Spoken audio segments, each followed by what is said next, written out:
এই ছেলে প্রত্যেকদিন স্যার ম্যাডামদের সামনে ক্যাম্পাসে সিগারেট খাস কেন? বাবা মা ভদ্রতা শিখায়নি? ক্যাম্পাসে বসে সিগারেট খাচ্ছিলাম, তখনই একটা মেয়ে এসে বলল, চুপচাপ হয়ে সিগারেট খাইতে লাগলাম। কি হলো, তোকে আমি কিছু বললাম? চুপচাপ আমি। এইভাবে হবে না, তোর আব্বুর নাম্বার দে। ফোন নাম্বার বন্ধ। আম্মুর নাম্বার দে। 019331956। মেয়েটি ফোন দিল। আমার পকেটের ফোনটা বেজে উঠল।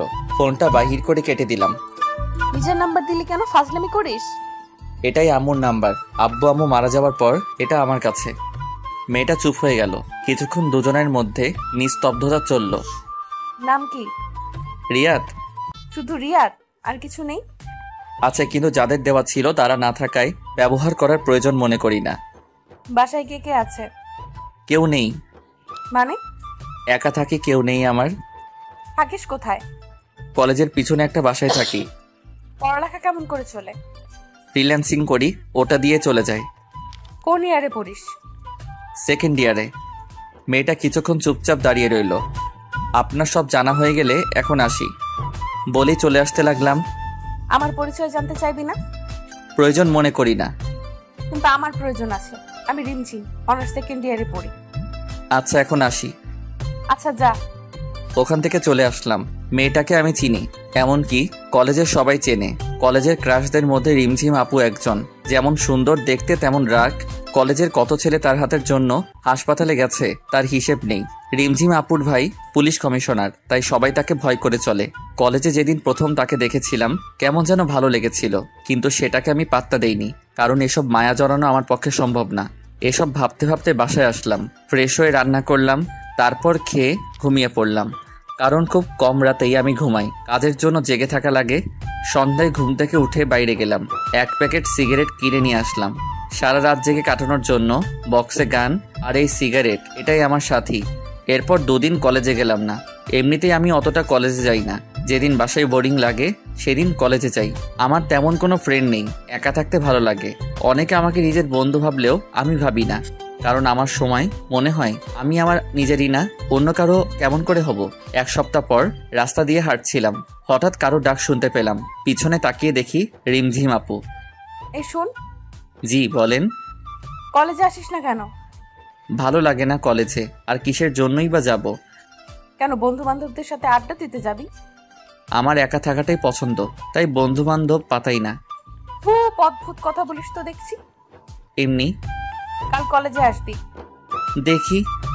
দেখি না, আসবি। আর তোর নাম্বার আছে, না আসলে ফোন দিয়ে আনবো, দরকার হলে বাসা থেকে টেনে আনবো।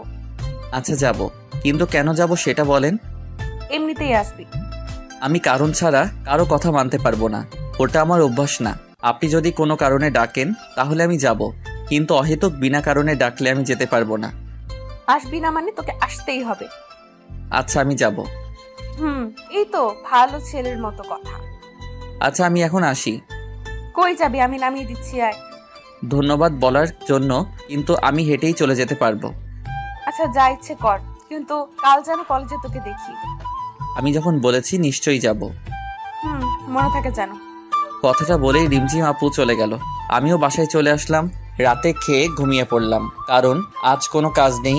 এমনিতেও আমি কাল কলেজে যেতাম। বাসায় ভালো লাগছিল না। সকালে ঘুম থেকে উঠে ফ্রেশ হয়ে ব্যাগটা ঘাড়ি নিয়ে বেরিয়ে পড়লাম। কলেজের সামনে একটা চায়ের দোকানও, ওখানে গিয়ে চায়ের অর্ডার দিয়ে সিগারেট খেতে লাগলাম। চা খেয়ে কলেজের ভিতরে গেলাম। একটা ক্লাস করে বের হয়ে আসলাম। বাইরে আসতেই রিমঝিম আপু সামনে এসে দাঁড়ালো। আপনি? আয়। রিমঝিম আপুর পিছন পিছন যেতে লাগলাম। কি জানি আবার নিজের ভাইকে ডাক দিল নাকি, যদি আবার জেলে দিয়ে দেয় কলেজের আইন ভঙ্গ করার জন্য। এই যে আপু, কই যান? রিমঝিম আপু আমার দিকে একবার তাকিয়ে আবার হাঁটতে লাগলো। তারপর মাঠের এক কোণায় গিয়ে বসলো। আমি গিয়ে পাশে দাঁড়িয়ে রইলাম। কি হলো, বস। আমি একটু দূরত্ব বজায় রেখে বসলাম। এত দূরে গিয়ে বসলি কেন? কাছে এসে বস। না ঠিক আছে। আমার ঠিক নেই, কাছে এসে বস। তারপর একটু কাছে গিয়ে বসলাম। সকালে খেয়েছিস? খেয়েছি। দেখলাম তো কলেজের সামনে দোকানে, কি খেলি? আমার সকালে খাওয়া লাগে না, ওই 2টো জিনিস দিয়ে সকাল পার হয়ে যায়। তোর বাসায় রান্না করে কে? আমি করি। তুই রান্না করতে পারিস? যাক, ভালোই হলো। কেন বলুন তো? আমি তো রান্না করতে পারি না। তাতে ভালোর কি হলো? অত তোকে বুঝতে হবে না। তারপর দুজনে কিছুক্ষণ চুপচাপ রইলাম। আচ্ছা তুই এমন এলোমেলো থাকিস কেন? এলোমেলো থাকাটাই ভালো লাগে, তার জন্য গুছিয়ে থাকবো। তোর কথার মধ্যে কোনো রসকস নেই। সকলের মন জোগানো কথা আমি বলতে পারি না, তাই হয়তো সবার আমার কথা ভালো লাগে না। আচ্ছা বাদ দে, চল। কোথায়? সকাল থেকে কিছু খাইনি, ক্ষুধা লাগছে, চল কিছু খেয়ে আসি। আপনি যান, আমি বাসায় যাব। আমি বাসায় নামিয়ে দিয়ে আসবো, এখন চল। না, আমার খিদে নেই। আর একটা কথা বললে তোর খবর আছে। তারপর রিমঝিম আপুর হাত ধরে টানতে টানতে ওর গাড়িতে নিয়ে গেল। গাড়ি চালিয়ে একটা বড় রেস্টুরেন্ট আসলো, দুজনে ভিতরে গেলাম। কি খাবি বল? আমি কিছু খাবো না। মেজাজ খারাপ করবি না বলে দিলাম। আমি কিছু না বলে চুপচাপ বসে রইলাম। রিমঝিম আপু নিজেই খাবারের অর্ডার দিল। কিছুক্ষণ পর খাবার চলে আসলো। আমি শুধু খাবার নাড়াচাড়া করতে লাগলাম, কারণ খাওয়ার কোনো ইচ্ছেই আমার নেই। সেটা হয়তো রিমঝিম আপুর চোখে পড়ছে। রিমঝিম আপু আমার দিকে রাগী লোক নিয়ে তাকালো। কি হলো, খাচ্ছিস না কেন? ইচ্ছে নেই। ইচ্ছে নেই কেন? জানি না। তারপর রিমঝিম আপু আমার কাছে এসে আমার মুখের সামনে খাবার ধরলো। নে, খেয়ে নে। করুণা করছেন? করুণার কি দেখলি? যা করছেন সবই তো করুণা। না হলে একদিনে চেনা জানাই আপনি আমাকে এখানে খাওয়াইতে নিয়ে আসতেন না। এটা করুণা ছাড়া কি? রিমঝিম আপু রাগ করে সব খাবারে পানি ঢেলে দিল। চল, খেতে হবে না তোকে। বিল দিয়ে আমার হাত ধরে টানতে টানতে বাইরে নিয়ে আসলো। বাসায় চলে যা। আমি কিছু না বলে ওখান থেকে হাঁটতে ধরলাম। কি মেয়ে রে বাবা, নিজেই ডাকলো আবার নিজেই তাড়িয়ে দিল। বড় লোক তো, তাই মনে হয় অন্যের জীবন নিয়ে চিন্তা করে না, শুধু নিজের মর্জিতে সবাইকে চালাতে চায়। কি জন্য যে কলেজে আসলাম মনে মনে ভাবলাম আমি। ভালো লাগছিল না, তাই আর বাসায় গেলাম না। 2টা সিগারেট কিনে নদীর পাড়ে গিয়ে বসলাম। সিগারেট ধরিয়ে গাছের নিচে বসে নদীর পানি চলাচল দেখতে লাগলাম। একটু পর ফোনটা বেজে উঠল। Unknown number. ফোনটা রিসিভ করলাম। ফোনটা রিসিভ করার পর ওপাশ থেকে একটা মেলি কণ্ঠ শুনতে পেলাম। কথা শুনে বুঝতে পারলাম রিমঝিম আপু। কই আছিস? কে আপনি? কই আছিস সেটা বল, এসে দেখাচ্ছি আমি কে। নদীর ধারের গাছের নিচে বসে আছি। দাঁড়া, আমি আসছি, কোথাও যাবি না। প্রায় 10 মিনিট পর রিমঝিম আপু আসলো। এখানে কি করিস? বসে আছি। কেন বলুন তো? তোর হাতে ওটা কি? কই, কিছুই তো নয়। সত্যি বল, হাতে কি? সিগারেট। আপু সিগারেটটা নিয়ে ফেলে দিল আমার হাত থেকে। আজকের পর থেকেও যেন আমার সামনে সিগারেট খাওয়া না দেখি। কিছু না বলে চুপ করে রইলাম, বসে রইলাম। বাসায় যাবি না? বাসায় গিয়ে কি করব? বাসায় গিয়ে নাচবি, আর কি করবি? আমার বাসায় যেতে ইচ্ছে করছে না। আপু আমার পাশে বসে পড়লো, তারপর বলল, সরি তখন তোকে রাগ দেখানোর জন্য।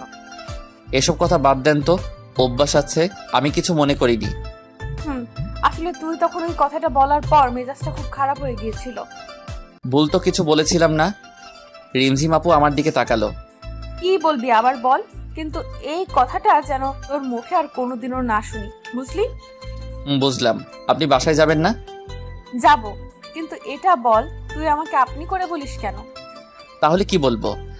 তুমি করে বলবি। আপনি আমার সিনিয়র, আপনাকে আপনি বলে ডাকা আমার মনে হয় উচিত হবে। বলছি না আপনি বলবি না, কানে কথা যায় না তোর? রিমঝিম আপুর চিল্লানি শুনে বুকটা কেঁপে উঠল। খুব ভয় পেয়ে গিয়েছিলাম। আচ্ছা ডাকবো না, আজ থেকে তুমি বলেই ডাকবো। মনে থাকে জানো। অনেকক্ষণ ধরে দুজনে চুপচাপ বসে রইলাম। নদীর ধারে হালকা বাতাস বইছে, খুব সুন্দর লাগছে। জানো রিমঝিম, আমার বাবা আমাকে ছোট থাকতে বিকেল করে প্রতিদিন এখানে ঘুরতে নিয়ে আসতেন আমাকে। মন খারাপ করিস না, দেখবি তোর সাথে এখন থেকে যা হবে সব ভালো হবে। হঠাৎ করে রিমঝিম আপু আমার কাঁধে মাথা রাখলো। ব্যাপারটা খুব অদ্ভুত লাগলো। আমি চুপ করে রইলাম। আজ থেকে কখনো নিজেকে একা মনে করবি না, এখন থেকে সব সময় আমাকে তোর পাশে পাবি, কথা দিলাম। আমি কিছু না বলে একটা মুচকি হাসলাম। আমার মুখের দিকে রিমঝিম আপু বলল, কি হলো, হাসছিস কেন? না এমনি। চল এখন বাসায় যাব। চলো। রিমঝিম আপু আমাকে রাস্তার মোড়ে নামিয়ে দিয়ে চলে গেল। দোকান থেকে কিছু খাবার কিনে বাসায় গিয়ে ফ্রেশ হয়ে খেয়ে নিলাম। তারপর ল্যাপটপটা নিয়ে কাজ করতে লাগলাম। একটু পর ফোনটা বেজে উঠলো। ফোনটা ধরলাম। কি করিস এখন? এই তো ল্যাপটপে বসে কাজ করি। খেয়েছিস কিছু? খেয়েছি। ও ভালো, আচ্ছা রাখছি, কাল কলেজে আসবি কিন্তু। ওকে, আসবো। ফোনটা রেখে দিলাম। আমি আবার কালকে কলেজে যাব। যে প্যারা নিলাম উদয়, সেই প্যারা আবার নিতে যাব। কাজ শেষ করে আর বাইরে বের হলাম না, বাসায় কাটিয়ে দিলাম। রাতে রান্না করে খেয়ে নিজের কাজ করতে লাগলাম। সকালে ফোনটা বেজে উঠলো। ফোনের নাম্বার না দেখে কানের কাছে নিলাম। হ্যালো, কে বলছেন? কই রে তুই? বাসায় শুয়ে আছি। এখনো ঘুমাচ্ছিস? কয়টা বাজে খেয়াল আছে? কয়টা? 9টা বাজে। তাড়াতাড়ি কলেজে আয়। না, কলেজে যাব না, ভালো লাগছে না বলেই ফোনটা কেটে দিয়ে আবার ঘুমিয়ে পড়লাম। প্রায় 20 মিনিট পর কলিং বেলের শব্দ পেলাম। আমার বাসায় তো কেউ তেমন আসে না। ঘুম ঘুম চোখে গিয়ে দরজাটা খুলে দিয়ে চমকে গেলাম, কারণ রিমঝিম আপু দাঁড়িয়ে। আরে তুমি এখানে? তোকে না বলেছিলাম কলেজে আসতে? ভালো লাগছিল না, তাই যেতে চাচ্ছিলাম না। তুমি আমার বাসা চিনলে কিভাবে? কাল তোকে নামিয়ে দিয়েছিলাম যেখানে, ওই রাস্তা দিয়ে আসলাম। তারপর একটা লোককে জিজ্ঞেস করায় বলে দিল। তোমার এখানে আসাটা ঠিক হয়নি। লোকে কি ভাববে? আর আমি এখানে একা থাকি, বুঝতেও তো পারছো। অত বুঝে লাভ নেই, সর, ভেতরে যেতে দে। আমি কিছু বলার আগেই রিমঝিম আপু ভিতরে ঢুকে পড়লো। তোর বাসাটা তো খুব সুন্দর। আমার আব্বু এটা আমার জন্য রেখে গেছেন। ও ভালো, তাড়াতাড়ি রেডি হয়ে নে, একসাথে খাওয়া দাওয়া করবো। খাবার নিয়ে আসছি। আমি কিছু না বলে ফ্রেশ হতে চলে গেলাম, কারণ যত তাড়াতাড়ি সম্ভব তাকে এই বাসা থেকে বিদায় করতে হবে। আমার তো কিছু না, কিন্তু মানুষ তার নামে খারাপ কথা বলতে পারে। রেডি হয়ে এসে দেখি রিমঝিম আপু খাবার নিয়ে বসে আছে। দুজনে বসে খেয়ে নিলাম। আপু শুধু বকবক করেই যাচ্ছে, আর আমি ভাবতেছি কখন সেখান থেকে যাবে। তাড়াতাড়ি খাওয়া শেষ করলাম। এখন চল তো আমার সাথে। কোথায় যাব? কাজী অফিস, আজ তোকে বিয়ে করব। কি বলছো এসব? তোমার মাথা ঠিক আছে? আমাকে বিয়ে করবি না কেন? আমি কি দেখতে খারাপ? না, সেটা না, কিন্তু তোমার সাথে আমার যায় না। তাই নাকি? কিন্তু আমি যে তোকে বিয়ে করব। রিমঝিম আপুর কথাগুলো শুনে চোখ আকাশে, একভাবে তার দিকে তাকিয়ে আছি। আরে ভেবাচাকা খেয়ে গেলি নাকি? আমি তো মজা করছিলাম তোর সাথে। আপুর কথা শুনে কিছুটা স্বস্তি পেলাম। কই যাবে এখন? আজ তোকে গুছিয়ে আনবো। মানে বুঝলাম না। মানে তোর ওই চুলের ডালা কাটতে হবে। খারাপ লাগছে দেখতে তোকে। লাগবে না, আমি এরকমই ঠিক আছি। আর একবার লাগবে না বললে থাপ্পড় মেরে গাল লাল করে দেব। আপুর কথা শুনে চুপ হয়ে গেলাম। তারপর দুজনে বেরিয়ে পড়লাম। রিমঝিম আপু গাড়ি চালাচ্ছে আর আমি চুপচাপ বসে আছি। কি হলো? চুপচাপ বসে আছিস যে, কিছু তো বল। কি বলবো? রিমঝিম আপু সেলুনে নিয়ে গিয়ে আমার চুলের স্টাইল করিয়ে দিল। তারপর দুজনে শপিং মলে গেলাম। এখানে কেন আসছো? শপিং করব। ও আচ্ছা, কি কিনবেন? আবার আপনি বলিস? সরি, আসলে আমার আপনি বলাটাই বেশি ভালো লাগে। আরেকবার বলে দেখিস, দাঁত ভেঙে দেব। আচ্ছা বাদ দাও তো, কি কিনবা তাড়াতাড়ি কিনো। আমি নিজের জন্য কিনবো, কে বললো? তোর জন্য কিনবো। আমার জামা কাপড়েও কিনবে কেন? এমনি আমার ইচ্ছা হয়েছে তাই। কিন্তু আমার কিছু লাগবে না। বেশি কথা বলবি না। তারপর রিমঝিম আপু নিজে পছন্দ করে শার্ট প্যান্ট কিনলো। আমি গিয়ে বিল দিয়ে দিলাম। রিমঝিম আপু বিল দিতে গিয়ে ঘুরে আসলো। তোকে বিল দিতে কে বলছে? আমার জিনিস, তাই আমি বিল দিলাম। কেন, আমি কি বলছি তোকে টাকা দিতে? না, এমনি দিলাম। আরেকদিন যদি পাকনামি করিস তাহলে বুঝতে পারবি। চল এখন। রিমঝিম আপু আর কোনো কথা বলল না। রেস্টুরেন্ট গিয়েও আপু কোনো কথা বলছে না। মুখের আগের ছাপ দেখা যাচ্ছে। রিমঝিম আপু ধীরে ধীরে আমার জীবনটাকে নিয়ন্ত্রণ করছে। প্রথমের দিকে খারাপ লাগলেও তার শাসনগুলো এখন খুব ভালো লাগে। পুরনো কিছু স্মৃতি জেগে উঠেছে। এখনো রাগ করে আছো? কি হলো? সরি, আমি বুঝতে পারিনি সত্যি। হয়েছে, আর সরি বলতে হবে না। তারপর খাওয়া দাওয়া করে বেরিয়ে আসলাম। এবার বিল দিতে গেলাম না। ফ্রিতে বকা খাওয়ার শখ নেই আমার। রিমঝিম আপু আমাকে বাসায় নামিয়ে দিয়ে চলে গেল। বিকেলে আর বাসা থেকে বের হলাম না, কাজ ছিল। তাই রাতে খাওয়া করে ঘুমিয়ে গেলাম। সকালে ফোনের রিংটন শুনে ঘুমটা ভেঙে গেল। ফোনটা হাতে নিয়ে দেখি আপু ফোন দিয়েছে। হ্যালো আপু, বলো। কই তুই? কেন, বাসায়। তাড়াতাড়ি ক্যাম্পাসে আয়। ফ্রেশ হয়ে কলেজে গেলাম। কলেজে ঢুকতেই অনেকে হা হয়ে তাকিয়ে আছে। নিজেকে কেমন যেন লাগছে, কারণ নিজের স্টাইল চেঞ্জ করেছি। অগোছালো ছেলেটা আজ ফিটফাট হয়ে কলেজে এসেছে, তাই হয়তো সবাই তাকিয়ে আছে। আমি রিমঝিম আপুকে খুঁজতে লাগলাম। একটু পর আপুকে দেখলাম 3-4টা মেয়ের সাথে একাডেমিক ভবনের দিকে যাচ্ছে। আমি ডাক দিলাম, রিমঝিম আপু। আমার ডাক শুনে পিছনে ফিরে তাকালো। আমি ওদের কাছে গেলাম। কই যাও? ছেলেটা কে রে? দেখতে তো খুব কিউট। রিমঝিম আপু তখন তার বান্ধবীর দিকে রাগি লুকে তাকালো। তোরা যা, আমি তোদের সাথে পরে কথা বলছি। রিমঝিম আপুর বান্ধবীরা আপুর চেহারা দেখে বুঝতে পারছে হাবভাব, তাই কিছু না বলে চলে গেল। এই ছেলে, তোমাকে দেখতে না খুব কিউট লাগছে। রিমঝিম আপু চত্বরে গিয়ে বসে পড়ল। আমি দুইজন বসার মতো দূরত্ব রেখে বসলাম। দুজনে চুপচাপ বসে আছি। এত রাগ কিসের কে জানে। আমি তো আজ আপনি করেও বলিনি। কিন্তু রিমঝিম আপুকে রাগী লুকে অনেক কিউট লাগে। আমি কিছুদিনে লক্ষ্য করেছি রিমঝিম আপু রাগলে গাল দুটো লাল হয়ে যায়। আপু আজ এত রেগে কেন? চুপ। কি হলো বলছো না যে? আমি তো আজ আপনি করে বলিও নি, তাহলে রাগ করে আছো যে? তোর কি কেউ আসবে? আমার আবার কে আসবে? তাহলে মধ্যে যে এত বড় জায়গা ফাঁকা রেখে বসে আছিস কেন? আরে পাশে বসলে সবাই নেগেটিভে মাইন্ড করবে, কেউ ভাববে না যে তুমি আমার আপু লাগো। রিমঝিম আপু আমার কলার ধরে নিজের পাশে টেনে বসালো। আমি তোর কি লাগি ভালো করে বল। তুমি আমার সিনিয়র, সেই হিসেবে আপুই তো হওয়ার কথা। আরেকদিন যদি এই আবাল মার্কা কথা বলেছিস তাহলে তোর খবর করে দেবো, বলদ কোথাকার। তখন রিমঝিম আপুর বান্ধবী কোথা থেকে এসে যেন পাশে বসলো। তখন রিমঝিম আপু যা করলো, রিমঝিম আপু রেগে আগুন হয়ে গেল। আমার হাত ধরে নিজের পাশে বসালো। আয়েশা তুই এখানে? কেন? আসা যাবে না নাকি? আমি কি সেটা বলছি নাকি? আসলে একা একা ভালো লাগছে না, তাই তোদের সাথে গল্প করতে চলে এলাম। ও খুব ভালো করেছিস। ছেলেটা কে রে?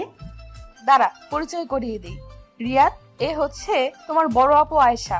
আজ থেকে ওকে বড় বোনের মতো সম্মান দিবি, ঠিক আছে? আর আয়েশা, এ হচ্ছে রিয়াদ, আজ থেকে ওকে নিজের ভাইয়ের মতো দেখবি। কি বলছিস এসব? ঠিকই তো বললাম। আমি শুধু ওদের কথা শুনছি। তারপর আয়েশা রিমঝিম আপুকে সাইডে নিয়ে গেল।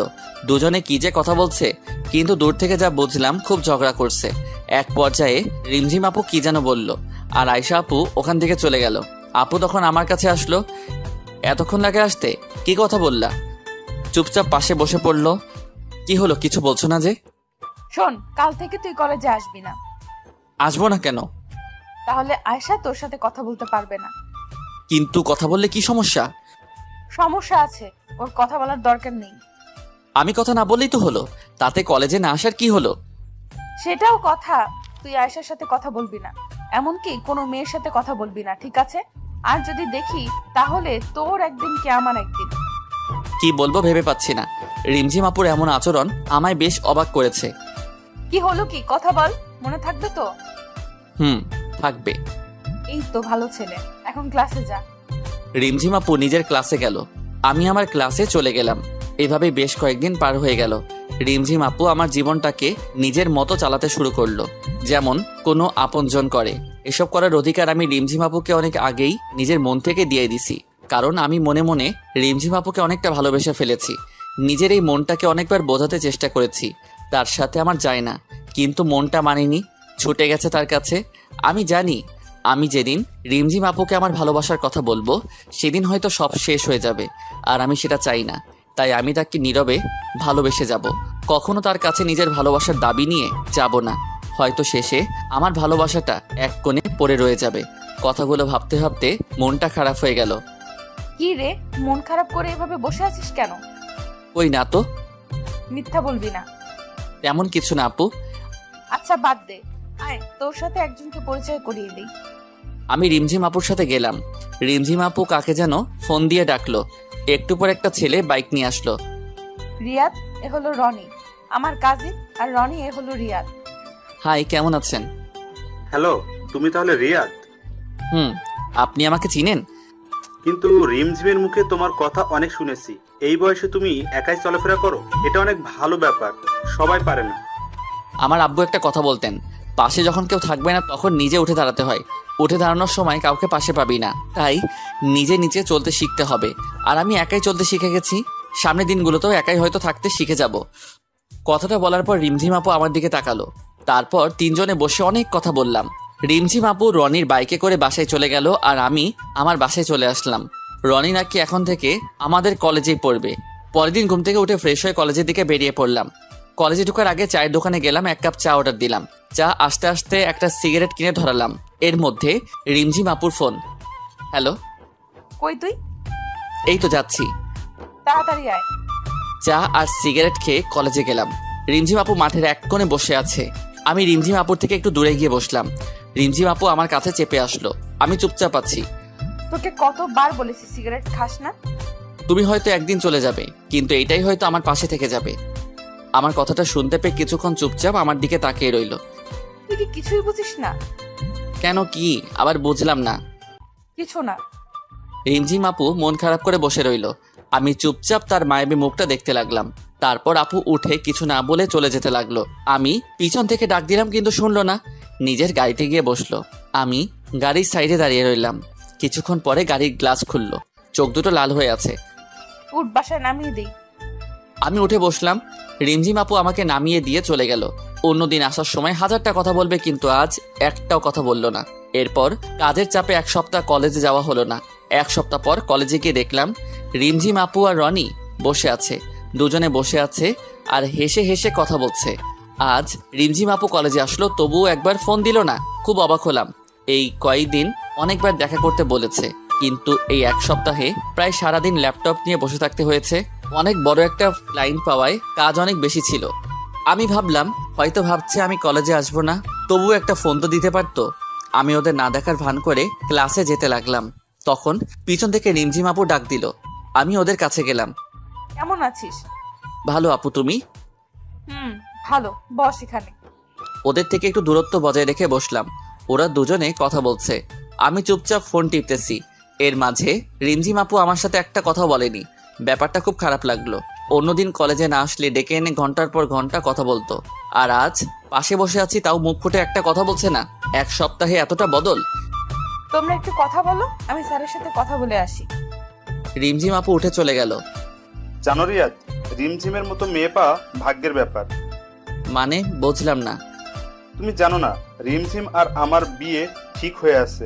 আমাদের পরীক্ষা শেষ হলে বিয়ে দেওয়া হবে। রনির কথাটা শুনে বুকের ভেতরটা কেমন যেন করতে লাগলো।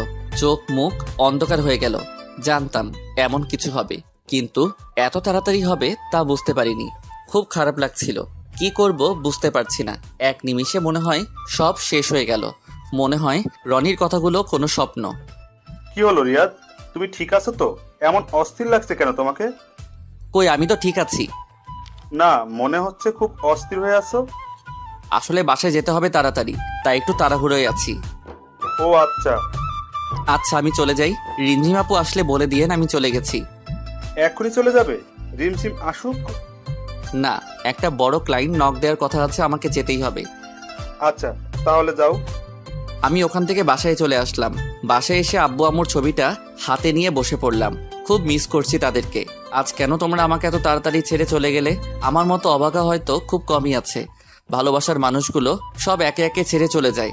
প্রথমে তোমরা চলে গেলে, এখন রিমঝিম আপু। আম্মু জানো, আমি না রিমঝিম আপুকে খুব ভালোবাসি।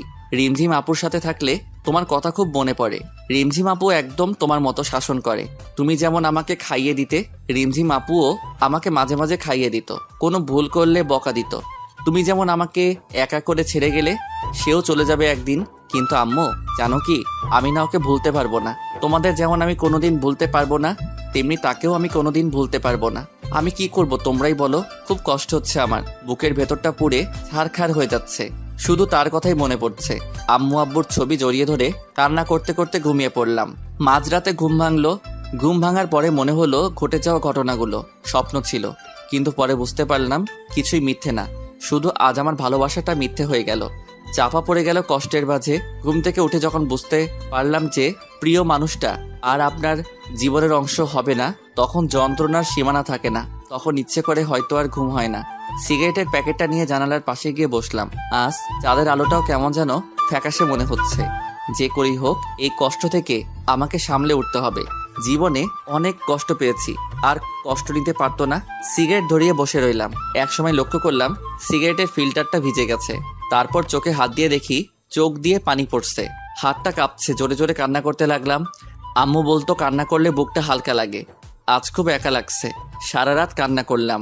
কিছুটা হলেও বুঝতে পারলাম যে দুনিয়ায় কেউ কারো নয়, একা থাকাটাই ভালো। যত কারো প্রতি মায়া বাড়াবেন তত কষ্ট পেতে হবে। প্রায় এক সপ্তাহ লাগলো রিমঝিম আপুর মায়াটা কিছুটা কাটিয়ে উঠতে। তারপরেও তার সামনে গেলে নিজেকে আটকে রাখতে পারবো কিনা জানি না, তাই আর কলেজে যাবো না ঠিক করলাম। এভাবে 10 দিন কেটে গেল। ফোনটাও অফ করে রেখে দিছি, যাতে কেউ ফোন দিতে পারে না। এখনো রাতে ঘুমাতে পারি না, তাই ঘুমের ওষুধ কিনে রাখছি। ঘুমের ওষুধ খেয়ে রাতটা পার হয়ে যায়। আর দিনের বেলা সিগারেট তো আছেই। এই 10 দিনে সিগারেট খাওয়াটা একটু বেড়ে গেছে। সকালে ঘুম থেকে উঠে একটা সিগারেট ধরিয়ে সেটা শেষ করে ব্রাশ করে বাইরে বের হলাম। নাস্তা করে বাসায় গেলাম। গিয়ে কাজ করতে লাগলাম। এই 10 দিনে কাজ একদম করা হয়নি। নিজের 1 বছর চলার মতো যথেষ্ট টাকা আছে, আর আব্বু আম্মু চলে যাওয়ার আগে যা রেখে গেছে তাতে আমার সারা জীবন চলে যাবে। তারপরও ফ্রিল্যান্সিং করি। সিগারেট খেতে খেতে কাজ করতে লাগলাম। একটু পর দরজার বেল কে যেন বাজালো। দরজা খুলে দিতেই সামনে দেখে রিমঝিম আপু দাঁড়িয়ে হাত উঠালো মারার জন্য। তারপর কি যেন ভেবে হাতটা নামিয়ে নিল। চোখের নিচে কালো দাগ পড়ে গেছে। কেমন আছিস? ভালো আপু, তুমি? ভালো। কেমন শুকিয়ে গেছিস? খাওয়া দাওয়া করিস কি না? আসলে কাজের চাপে খাওয়ার কথা মনেই থাকে না। ও, আমি তো ভাবছিলাম। কি ভাবছিলা? কিছু না, ভেতরে আসতে বলবি না? হ্যাঁ আসো। রিমঝিম আপু ভিতরে এসে চারদিকে তাকালো। এটা বাসা নাকি সিগারেটের দোকান? যেখানে সেখানে সিগারেটের প্যাকেট, আর এত গন্ধ কেন? আসলে অনেক দিন ধরে পরিষ্কার করা হয়নি তো। ও, আজকেই এগুলো সাফ করবো, চল। কি বলছো আপু? তোমার হবু বর দেখলে আমাকে মেরে ফেলবে। হবু বর মানে? রনি ভাই আমাকে সব বলেছেন যে তোমাদের বিয়ে ঠিক হয়ে আছে। তুই কথাটা শুনে খুব খুশি হয়েছিস না? অবশ্যই, কাজের চাপে তোমাকে শুভেচ্ছা জানানো তো কথা মনেই নেই। এখন বলছি, অনেক অনেক শুভেচ্ছা। রনি ভাইয়ের মতো একজন মানুষ জীবন সাথী হিসেবে পাওয়া খুব ভাগ্যের ব্যাপার।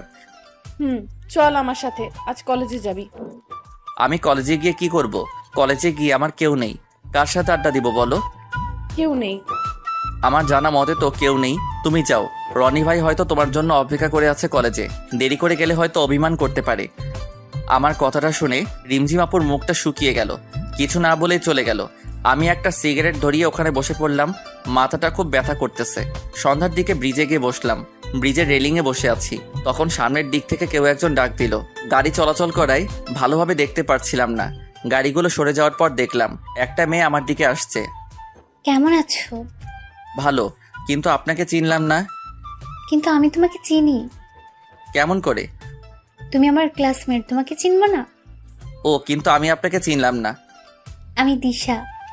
ও, কলেজে আসো না কেন আর? ভালো লাগে না। কাল থেকে আসবে, মনে থাকে যেন। দেখি। দেখি না, আসতেই হবে। তোমার নাম্বারটা দাও। কেন? দিতে বলছি, দাও। ফোন বের করার সাথে সাথে রিমঝিম আপুর ফোন। হ্যালো। কই তুই? ব্রিজের উপর বসে আছি। কেন? দরকার আছে, ওইখানেই থাক, আমি আসছি। বলেই রিমঝিম আপু ফোনটা কেটে দিল। তারপর দিশাকে নাম্বার দিয়ে ওর সাথে কথা বলছিলাম। কথা বলার ইচ্ছে করছিল না, কিন্তু মুখের উপর কেমন করে চলে যেতে বলি। নিজে থেকে কথা বলতে এসেছে, চলে যেতে বললে ওর সম্মানে লাগবে, কিন্তু কথা বলতে খুব বিরক্ত লাগছিল। হঠাৎ রিমঝিম আপুর গাড়ি এসে দাঁড়ালো। রিমঝিম আপু বাইরে বেরিয়ে আসলো। আমাকে দেখে মুখের ভাব বদলে গেল। আমার কাছে আসলো। চল, দরকার আছে। দাঁড়াও একটু।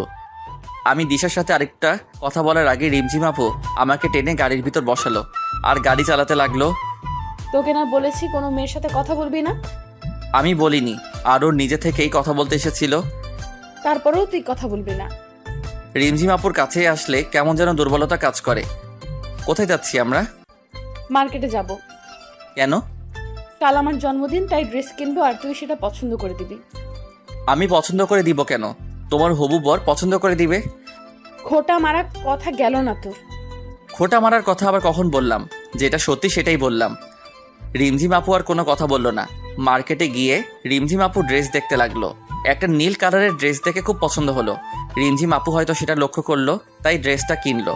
রিমঝিম আপু বিল দিতে দিতে আমি এক জোড়া পায়েল আর এক জোড়া ঝুমকো কিনলাম। তারপর সেগুলো চুপ করে রিমঝিম আপুর ব্যাগে রেখে দিলাম। রিমঝিম আপু আমাকে বাসার সামনে নামিয়ে দিল। আমি বাসার ভিতরে ঢুকতে যাব, তখনই আবার ডাক দিল। আমি রিমঝিম আপুর কাছে গেলাম।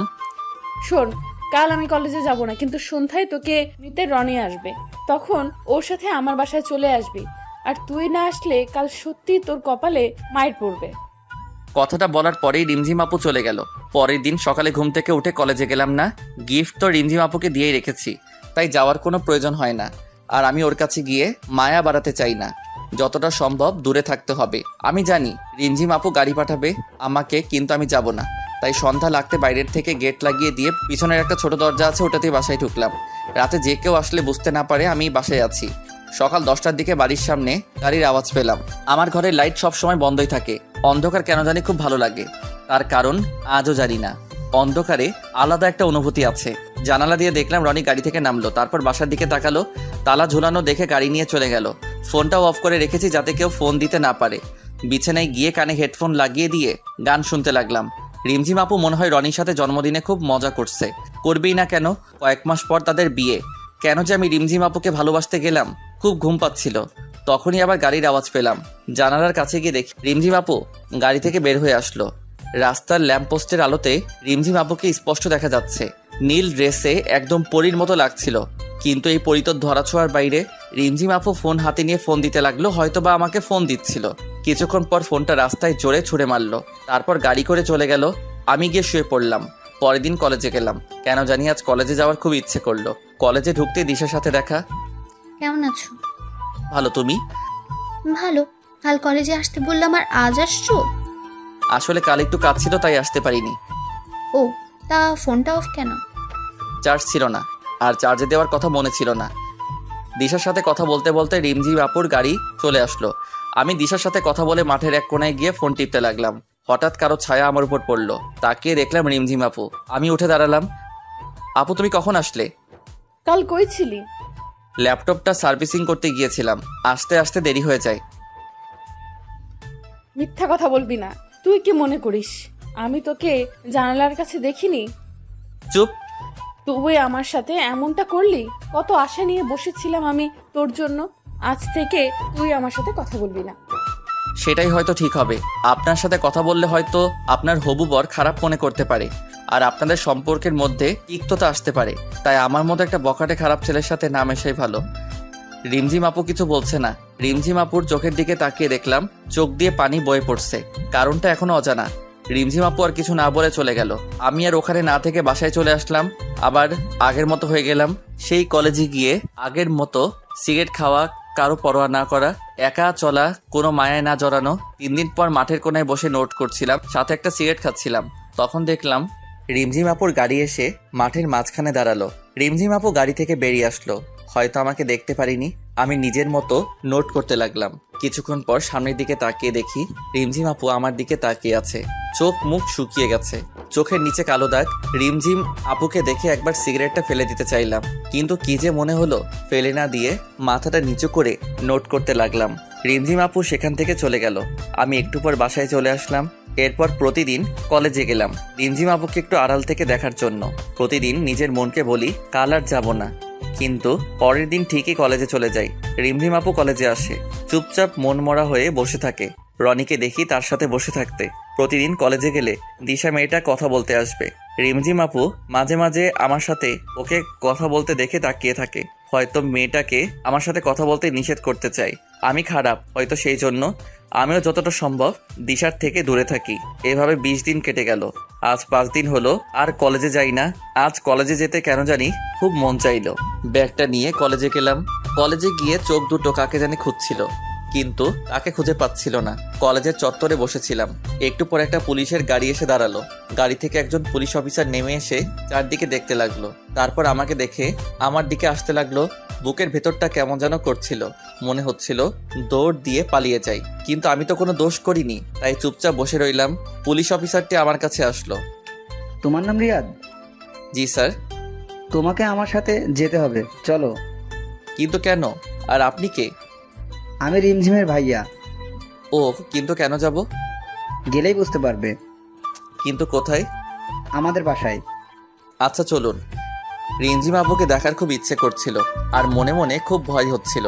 রিমঝিম আপু কি এমন করলো যে রিমঝিম আপুর ভাই আমাকে তাদের বাসায় নিয়ে যাচ্ছে? কিছুক্ষণ পর রিমঝিম আপুদের বাসায় গিয়ে পৌঁছালাম।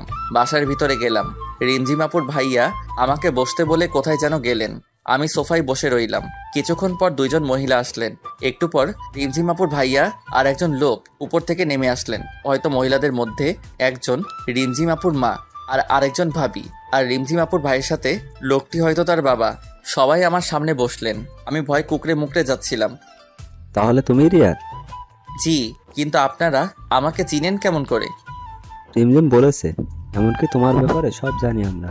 তুমি কি জানো যেদিন তুমি রিমঝিমের বার্থডেতে আসোনি সেদিন ও বাসার সব জিনিসপত্র ভেঙে ফেলে। এত রাগ? তোমার কথা ও প্রতিদিন আমাদের কাছে এসে বলতো। আমার মেয়েটা জীবনে যা কিছু চেয়েছে তাই এনে দিয়েছি, কিন্তু শেষমেশ যা চাইলো তা আমার এনে দেওয়ার ক্ষমতা নেই। কি চেয়েছে আপু? শুধু তোমাকে চেয়েছে। আমাকে মানে? শুধু তোমাকে। আমার মেয়েটা যে তোমাকে পাগলের মতো ভালোবাসে, ও যখন আমাকে এসে বলল যে ও তোমাকে ভালোবাসে, তখন ওর চোখে মুখে হাসি খুশি দেখে আমি বেশ অবাক হই, কারণ আমি এতটা খুশি ওকে কখনোই দেখিনি। তোমার সাথে কিছুদিন আগে ঝগড়া হয়, বাসায় এসে কান্নাকাটি করে, ভালো মতো খাওয়া দাওয়া করে না, শুধু বলে রিয়াদকে এনে দাও, দয়া করে আমাদের ফিরিয়ে দিও না, আমার মেয়েটা তোমাকে ছাড়া যে মরে যাবে। আরে কি করছেন আপনি? আমার গুরুজন, আপনার মাথা নত করার শোভা পায় না, কিন্তু আমার মতো একটা অনাথ ছেলের কাছে আপনার মেয়ে দিবেন? আরেকবার ভেবে দেখুন। আমার মেয়ের খুশিতেই আমরা খুশি। আচ্ছা, আপনারা যা ভালো বোঝেন, কিন্তু রিমঝিম আপু কোথায়? উপরে আছে, যাও, প্রথম রুমটাই ওর। রিমঝিম আপু রুমে গেলাম। দরজা খুলে আছে কিন্তু জানালা সব বন্ধ। ঘরের ভিতরটা কেমন অন্ধকার হয়ে আছে। রিমঝিম আপু ঘুমিয়ে আছে, চোখের নিচে কালো দাগ পড়ে গেছে। সারা রাত হয়তো ঘুমায় না। আমি চুপচাপ গিয়ে রিমঝিম আপুর পাশে শুয়ে পড়লাম। একটু পর রিমঝিম আপুর ঘুমটা ভেঙে গেল। আমার দিকে একভাবে তাকিয়ে আছে। কিছু বলতে যাবে তার আগে রিমঝিম আপুর গোলাপি ঠোঁট দুটোর সাথে আমার ঠোঁট এক করে দিলাম। রিমঝিম আপু ছটফট করতে লাগলো, কিন্তু আমি ছাড়বার পাত্র নই। কিছুক্ষণ পর রিমঝিম আপু চুপচাপ হয়ে গেল। তখন রিমঝিম আপুকে ছেড়ে দিলাম। রিমঝিম আপুকে ছেড়ে দেওয়ার সাথে সাথে ঠাস। তো সাহস কেমন করে হয় আমাকে কিস করার? আর তুই এখানে কি করছিস? কি হলো, কথা বলছিস না কেন? এখানে কি করছিস? আমার বউয়ের কাছে আমি আসছি। কার কি? বউ মানে? বউ মানে বউ? আমি কারো বউ না। ও, তাহলে তুমি আমাকে ভালোবাসো না? না, আমি রনিকে ভালোবাসি। কি মেয়ে রে বাবা, এত রাগ আর অভিমান? ও আচ্ছা, ঠিক আছে। আমি তো ভাবছিলাম তুমি আমাকে ভালোবাসো, কিন্তু তুমি যখন আমাকে ভালোবাসো না, তাহলে কি আর করার। আমি দিশার যাই। মেয়েটা কি ভালো রাগ করে না? প্রতিদিন একটা করে কিস দেয়। কি বললি? দিশা তোকে কিস দেয়? এত বড় সাহস ওর? তুমি রাগ করছো কেন? তুমি তো আমাকে ভালোবাসো না। রিমঝিম আপু আমার চোখের দিকে তাকিয়ে আছে, কিছু বলছে না। তারপর উল্টো দিক হয়ে শুয়ে পড়লো। আমি পিছন থেকে জড়িয়ে ধরলাম। রিমঝিম আপু নিজেকে ছাড়াবার চেষ্টা করছে, কিন্তু পারছে না। এত রাগ কোথা থেকে আসে তোমার? আমি জানি তুমিও আমাকে ভালোবাসো। তোমার আব্বু আর ভাইয়া আমাকে সব বলেছে, বুঝলা? ঢং করে লাভ নাই। রিমঝিম আপুকে ছেড়ে দিলাম। কি হলো, কথা বলবা না? ঠিক আছে, আমি চলে যাচ্ছি। রিমঝিম আপু আমার দিকে ঘুরে আমাকে জড়িয়ে ধরলো। খুব ভালোবাসি তোকে, নিজের থেকেও বেশি। কেন বুঝিস না তুই? তুমি তো আমাকে বলছিলা তোমার আর রনির বিয়ে ঠিক হয়ে গেছে। সেটা তো তোর মুখ থেকে শোনার জন্য যে তুই আমাকে ভালোবাসিস। ওটা শুধু একটা নাটক ছিল। জানো, যেদিন রনি আমাকে বললো যে তোমাদের বিয়ে ঠিক হয়ে গেছে, সেদিন মনে হচ্ছিল সারা জীবনের জন্য কিছু একটা হারিয়ে যাচ্ছে। খুব কষ্ট হয়েছিল সেদিন। তাহলে বললি না কেন? যদি তুমি ছেড়ে চলে যেতে। রিমঝিম আপু আমাকে আরো শক্ত করে জড়িয়ে ধরলো। কোনো দিন তোকে যেতে দেব না, তুই চাইলেও না। ও তাই বুঝি? তাই। আব্বু কি বললো? তোমার আমার বিয়ে ঠিক করেছে। সত্যি? এখন একটা কিস দাও। না, বিয়ের পর দেব। ঠিক আছে, আমি দিশার কাছে যাই। ওর ঠোঁট দুটো কি মিষ্টি! কি বললি? দিশা তোকে কিস করছে? কই কিস করছে বল? আমার ঠোঁটে। রিমঝিম আপু তার ঠোঁটের সাথে আমার ঠোঁট এক করে দিল। অনেকক্ষণ পর ছেড়ে দিল। তোর ঠোঁটে শুধু আমার ছোঁয়া থাকবে, আর কারো না। আর ওই মেয়েকে আজ আমি জেলে দেব। আরে আরে, আমি তো মিথ্যা বলছি। দিশার সাথে আমার কিছুই হয়নি। কুত্তা বাদর, আমাকে কষ্ট দিয়ে ভালো লাগে তোর, তাই না? আরে আপু, আমি আবার কি করলাম? আপু কাকে বললি? সরি, আর বলবো না। মনে থাকে জানো। এখন উঠো, চলো। খাওয়া দাওয়া তো মনে হয় করনি। শরীরের কি অবস্থা করেছো? না, উঠবো না, এভাবেই শুয়ে থাকবো। আচ্ছা, তুমি শুয়ে থাকো, আমি নিচে থেকে খাবার নিয়ে আসছি। লাগবে না, চুপচাপ শুয়ে থাক। রিমঝিম আমাকে জড়িয়ে ধরে শুয়ে আছে, আর আমি পুরনো কথাগুলো মনে করে হাসতেছি। কি থেকে কি হয়ে গেল। সময় বড় অদ্ভুত, কার কপালে কি লেখা আছে কেউ বলতে পারে না। আর কতক্ষণ শুয়ে থাকবা? এবার তো ওঠো। বললাম তো উঠবো না। আমি রিমঝিম আপুকে নিজের থেকে ছাড়িয়ে নিলাম। তারপর রিমঝিম আপুকে কোলে তুলে নিয়ে নিচে নিয়ে আসলাম। কেউ দেখার আগে নামিয়ে দিলাম। কিছু খেয়ে নাও। পারবো না খেতে, খাইয়ে দে। আচ্ছা দাঁড়াও। আমি রিমঝিম আপুর আম্মুকে ডাক দিলাম। একটু পর তিনি আসলেন, তারপর খাবার বেড়ে দিলেন। রিমঝিম আপু রুমে চলে গেছে। আমি খাবার নিয়ে এসে রুমে আসলাম। রিমঝিম বসে আছে। কি হলো, চলে আসলা যে? এমনি খাইয়ে দাও। আমি রিমঝিম আপুকে খাইয়ে দিলাম। খাওয়া শেষ করে রিমঝিম আপুকে নিয়ে বাইরে ঘুরতে বের হলাম। আজ আমি খুব খুশি, কিন্তু আব্বু আম্মু থাকলে আরো ভালো হতো। সন্ধ্যায় রিমঝিম আপুকে বাসায় রেখে চলে আসতাম। পরের দিন সকালে রিমঝিম আপু ফোন দিয়ে তাদের বাসায় ডাকলো। যাওয়ার পর দেখি সবাই বসে আছে। রিয়াদ, রিমঝিম চাইছে তোমাদের বিয়েটা কালকেই হোক। কিন্তু আঙ্কেল এত তাড়াতাড়ি, আর আমি তো এখনো পড়ালেখা করি। সেটা আমি ওকে বললাম, আগে তুমি পাস করো, একটা চাকরি করো, কিন্তু ও কিছুতেই মানতে চাচ্ছে না। আঙ্কেল, এটা নয় যে রিমঝিম আপুকে বিয়ে করার পর আমি তাকে ভালোভাবে রাখতে পারবো না। আমার আব্বু আম্মু যা রেখে গেছে তাতে আমি সারা জীবন বসে খেলেও শেষ হবে না, কিন্তু আমি এখন বিয়ে করতে চাচ্ছি না। তখন রিমঝিম আপু সাইডে রাখা ফুলদানিটা ছুঁড়ে মারলো দেওয়ালে। আমি যখন বলছি কাল বিয়ে হবে, তার মানে কালকেই বিয়ে হবে। আর বিয়ে না হলে আমি কিছু একটা করে ফেলবো, আর তার দায়ী তোমরা হবে। কথাটা বলেই রিমঝিম আপু উপরে চলে গেল। সবাই চুপচাপ হয়ে গেল। আচ্ছা আঙ্কেল, আপনি বিয়ের ব্যবস্থা করুন। তুমি পারবে বাবা আমার পাগলি মেয়েটাকে দেখে রাখতে। তোমার কাছে আমরা সারা জীবন ঋণী হয়ে থাকবো। আমি উপরে চলে গেলাম। রিমঝিম আপু বেলকনিতে গিয়ে দাঁড়িয়ে আছে। আমি রিমঝিম আপুকে পিছন থেকে জড়িয়ে ধরলাম। রিমঝিম আপু নিজেকে ছাড়ার চেষ্টা করতে থাকলো, কিন্তু পারলো না। আমি রিমঝিম আপুর কানে একটা আলতো করে কামড় দিলাম। রিমঝিম আপু ধাক্কা দিয়ে দূরে সরিয়ে দিল। আমি রিমঝিম আপুকে টান দিয়ে নিজের কাছে আনলাম। এত রাগ কোথা থেকে আসে শুনি? কথা বলবি না, সরে যা। কেন, আবার কি করলাম? তখন বিয়ে করতে রাজি হচ্ছিলিস না কেন? এত তাড়াতাড়ি বিয়ে করে কি হবে? লাগবে না তোকে, দূরে যা তুই। পরে তো বললাম বিয়ের আয়োজন করতে। লাগবে না, বিয়ে করবো না আমি বিয়ে। আমি তো করব, বিয়ে না করলে বউয়ের আদর পাবো কেমন করে? হয়েছে, আর ঢং দেখাবি না, সব জানা আছে। আমি ঢং করি? আর নিজে যে কথায় কথায় রাগ করে তার বেলা কিছু না। আমি রাগ করি? তা নয় তো কি? মেরে দাঁত ভেঙে দেব। আগে দোষটা করে নিই, তারপর মাইর খাবো। মানে? দাঁড়াও, বোঝাই দিচ্ছি। তারপর রিমঝিম আপুর ঠোঁটের সাথে আমার ঠোঁট এক করে দিলাম। 4 মিনিট পর ছেড়ে দিলাম। দাঁত ব্রাশ করে না, মুখে কি গন্ধ। কি বললি? দাঁড়া দেখাচ্ছি। রিমঝিম আপু আমাকে মারতে আসলো। আমি রিমঝিম আপুকে মুটকি বুড়ি এসব বলে রাগাতে লাগলাম। আর রিমঝিম আপু আমাকে মারার জন্য পিছনে দৌড়াতে লাগলো। পরের দিন আমাদের খুব ধুমধাম করে বিয়ে হলো। এভাবে চলতে লাগলো আমাদের বিবাহিত জীবন। রিমঝিম এখন আমার উপর রাগ করে, কিন্তু বেশি সময় রাগ করে থাকতে পারে না।